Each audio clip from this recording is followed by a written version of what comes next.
Red's Fly Shop, this is Bob. How may I help you today?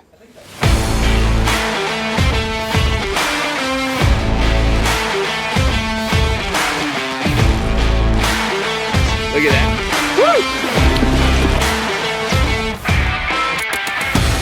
Woo! Wind. We're gonna go fishing on a spring creek. The drive over here was awesome. We saw Rios, Caracara hawks, Andean condors, pink flamingos, wild guanacas. We saw the eagle of Chile, the Bora eagle. Bora eagle. Doesn't do me any good to try to film any of that. I am not set up for that type of wildlife video. Oh yeah, we got Andean condors in the background back there.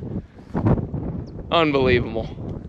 Absolutely unbelievable. This is a spring creek. You'll see it in a minute that I've never fished before. It's named after the Estancia. I can't pronounce the name, so I'm not even going to share what I believe the location is called. Seeing fish feed back there. So anyway, I'm going to get going. It's a hiking adventure today, and we're going to start out fishing grasshoppers, which is really exciting, and it's going to be much more light tackle fishing than what we were doing earlier in the week at the other destinations. And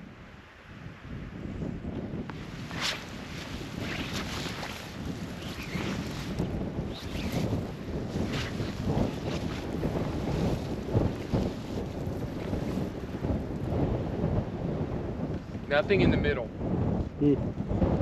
Only on the sides. Yeah, all the time. Yeah. This looks really good one. Yes. Yeah, that was awesome.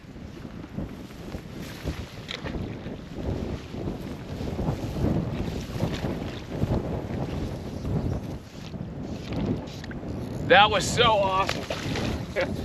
We're just saying, like, these fish are on the edges. There's these little undercuts, and they will be the tiniest undercut. I have a hard time getting my net off the way it's set up.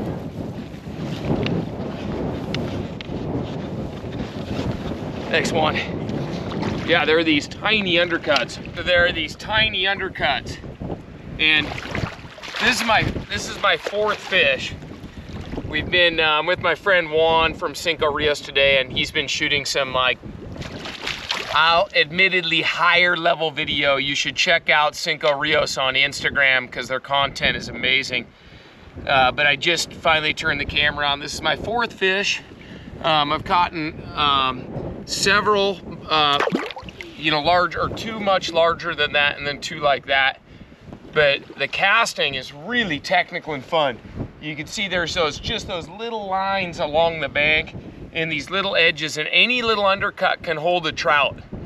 We've been fishing for maybe an hour, and I've been fortunate enough to catch 4 fish, and every single one of them has been like dropping that fly right against the structure right along the bank. So it's a great marksmanship game. You just stalk up the creek, and the nice thing is there's not much to get your back cast stuck on.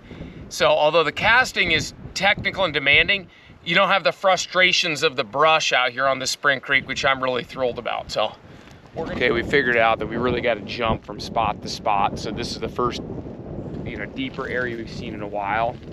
And I can see black lines along the far bank. I'm going to try to make a shot on this real dark water here.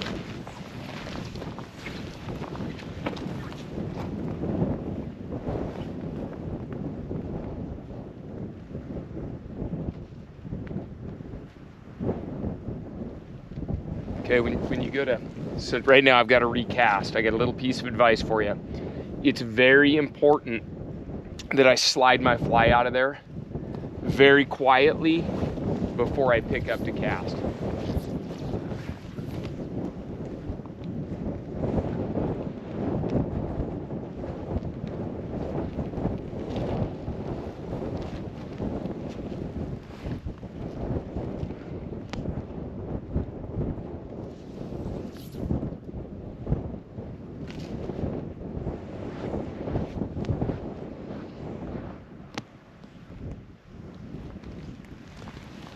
And there's really not much or any current to speak of, so I've just got to jump from spot to spot. Just come out of there really quiet. and just keep taking shots in there. How your fly hits the water has a huge impact on whether you're going to catch fish. You need that fly to really make a little sound so that the fish that are up under those edges hear it. But you don't want your line crashing down in the water, so there's a real balance to getting that cast just right. Now I'm going to put one short here along our near edge. I'm going to put one in there short because there is a little bit of a drop off there. I haven't done much on anything but the cut banks, but I've got kind of one chance before I lay my whole line across the creek. And I only have about maybe 12 inches or 24 inches of actual fly line in the creek right now. All my other line is up on the bar right in here because I don't want that fly line hitting the water until I have to. Now I'm going to shoot the far bank, which is kind of the A spot. I'm going to go ahead and go right for the far bank now. It's a good cast.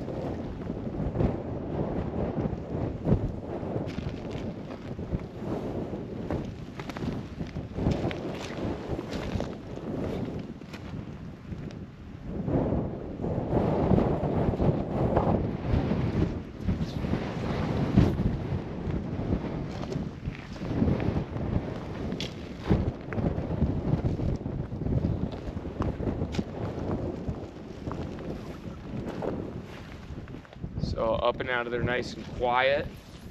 And I'm really just shooting for those shadow lines on the far shore now.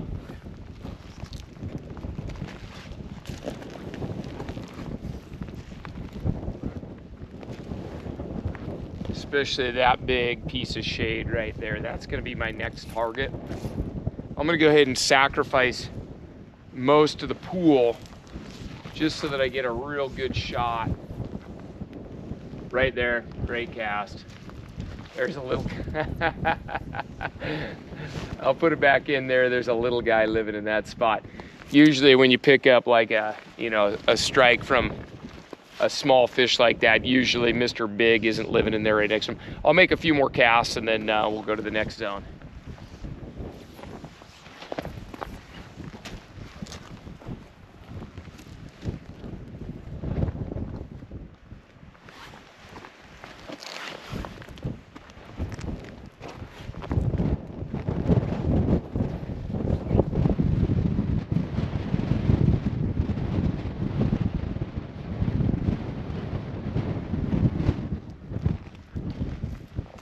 Come on, come on, come on, come on. Oh, dang it. Just blew two fish out of there. So you got to make some choices. I really been doing well along those dark, shady banks. So I was really focusing on that. But I bumped two fish right out of the pool right there. So anyway, I would say I kind of screwed that up, but I was playing to win and playing for a little larger fish, but two fish, maybe 16 to 20 inches long, took off right there. So anyway, just a couple of tips on fishing the spring creek. We'll just go back to trying to get one on and show you what they look like, I guess. But anyway, that's what it looks like fishing these meandering spring creeks here near the Argentina border in Chile and Patagonia. Cut. Changed. Wavy. Look, yeah, it's true. It's true. Holy I see. shit. Now, I see. It's true. It's true. Yeah. I can see the look the fly. Oh yeah. In true. Juan spotted, it was a complete crap show here. Juan spotted a great big trout right there. As I was throwing up here, I cast it up there, and then I looked down to see Juan's trout, and in the meantime, my fly got eaten up there, and while I wasn't looking, so then I threw back up there, it got eaten again, and then of course I looked back because Juan had seen one over here. Complete and total shit show for a few minutes there. That was fun though. So I dropped my rod after missing like the third fish, and so now we're just taking a break. Give me a break. So we're gonna take cinco minutos 5 para. minutes for charge the battery. Check the fly. Yeah. It's necessary for this throw. Tranquilo uno minuto. We're gonna chill out for just a minute.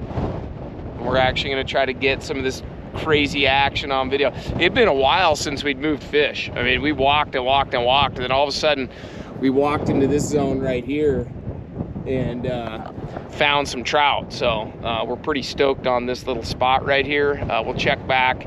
We're gonna let these fish just chill for a few minutes. I need to chill out. That was like over the top exciting, and we'll actually, like, I'm gonna pick my rod up. I'm gonna try to put myself back together, and then we're gonna take a well-calculated shot in here. There's two really big fish somewhere swimming around in here, and then a couple of small ones, but it's been so long since we've hooked anything, maybe an hour or so. We just want to try to get one nice hookup. Yes, I mentioned it was a total shit show. Yeah, my beetle was wrapped up and I was tangled around the gape of my hook, and I was throwing up here and they were biting, and I was looking down there, freaking tangled up. I had my leader around the gape of the hook. As you can hear, it's been super windy. I'm not making excuses, but there is a lesson in there that when you walk up on a sweet new piece of water, take a little inventory of how your fly is on there, because I had one fish eat that was markedly larger than anything I've caught today. I would like to have caught that. So I'm gonna get my beetle retied properly, probably replace my tippet, and try to stay untangled so that I can actually hook the fish when they bite it again and again and again.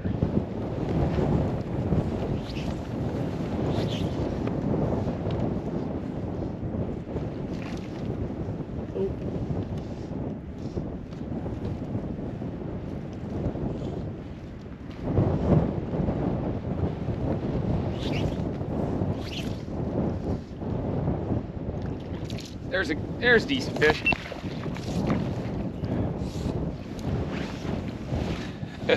I'm really happy to have that fish, but it's about half of the size of the one.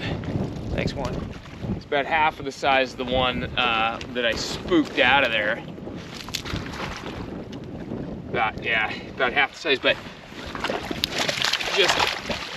just a delight to be able to get these brown trout on this creek like this. So yeah, we've had to walk a long ways between spots, but yeah, it's every time we get to something that looks fishy, we usually get one. So we'll take a good look at that. I mean, just a beautiful fish. I mean, catching those on a terrestrial and just not a soul inside, pretty cool. So yeah, I'm gonna keep working up this. We're casting into the wind, and there's a lot of ripple on the water, which I think is good because my line has spooked a handful of fish today. So the wind is actually, I think, a good thing for just stocking up on these fish. It makes us a little harder to see, and the trout are a little bit more tolerant when your line hits the water when it's windy like this.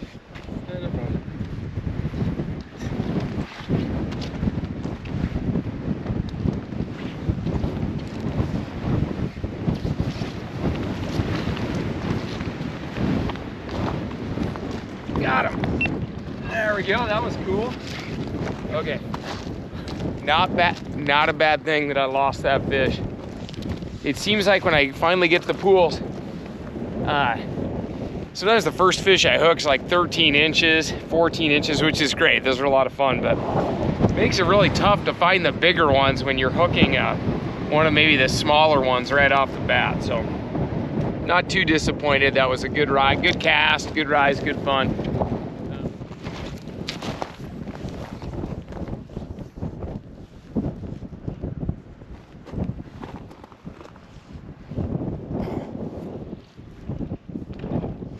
There he is. Another one. Look how far back on the bank I'm standing here. I mean, I'm 30 feet off the bank, just so that we can stay off the fish. There we go. Another small guy. Sabotage about the small fish. Hey, that's not a bad thing to have happen. Even these fish are very rewarding. I just love this style of fishing.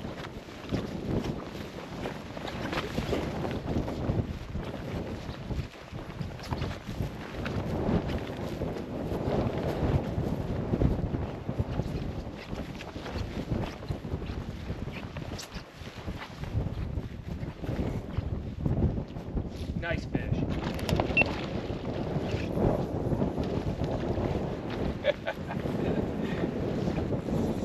All right. God, I was just bopping along. Look at that tiny little water it came out of. I don't know if we got the hookup on video, but I was just bopping along, just kind of throwing the beetle in here and there, just checking spots, checking spots, checking spots. And yeah, finally one of them paid off. It just goes to show. Oh, got him. It just goes to show that, man, these fish can live in water that will surprise you. That's a really nice trout. And God, I was like shocked when that fish came up. Yep. There we go. What a nice trout, just out of skinny water. Oh, that was cool. He just sprayed us. Yeah, just out of that shallow. Let's show them where that fish was living. I think we're gonna go have lunch, so it doesn't matter, but yeah, let me see this. Just this tiny little cut bank right here. He was under there. Oh my gosh, look how far under there that goes. It's super it's very shallow. It's very shallow, but just provides enough cover. But hey, that was pretty cool. I was just bopping along and wham, makes you.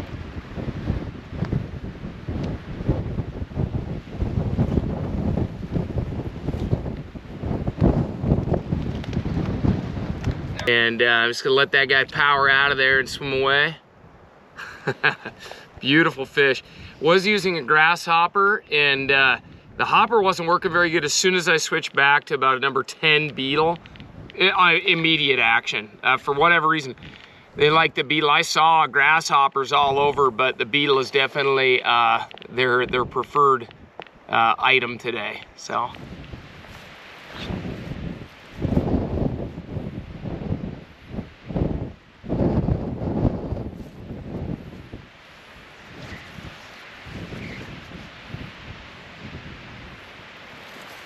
Nice. Good hook up there.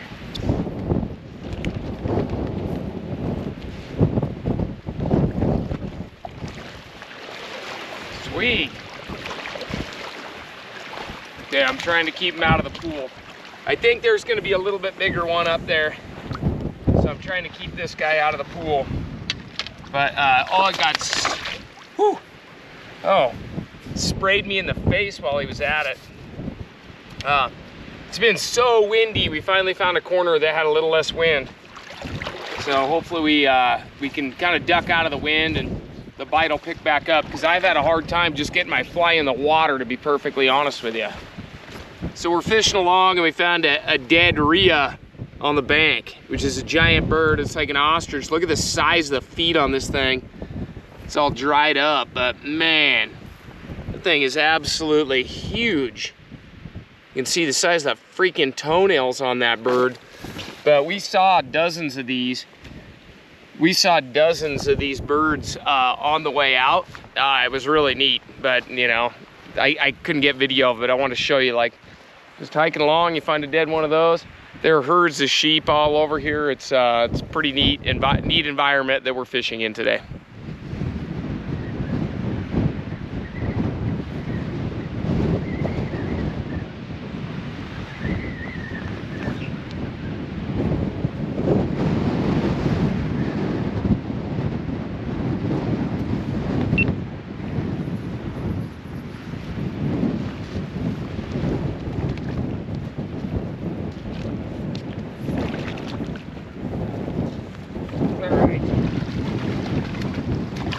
Small guy. Oh, there he goes. Just got away. Another small guy. Nice hookup though. The end of day wrap up. I'm tucked in behind this tree because it's blowing 30 miles an hour everywhere. Wonderful day doing this exploratory fishing on Spring Creek. Never been here before. You know, my cameraman, a photographer, and I just did some exploration of a new water, and it was quite good. There are certain areas that were really exceptional. Where we were this morning had much bigger fish, was excellent, and then we just kept hiking way up, and had a little tougher time this afternoon. But excellent wildlife today. There's 3 Rios over here. Can't get them on video. They're pretty nervous. They keep scooting away every time they see us. But wonderful day. We're gonna head back to the Estancia. My takeaway from the day, as far as something I learned, is just being patient with yourself. I found myself getting a little frustrated just in making bad casts in this wind today, and you just have to take a deep breath and just appreciate the fact that you're here.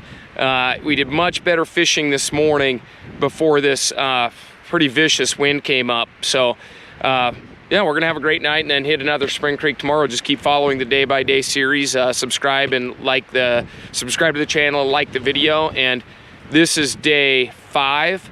And if you're just watching this one, go back and you'll see the whole day 1, 2, 3, 4, 5, 6, and then 6 and 7 will be tomorrow. So anyway, thanks for watching.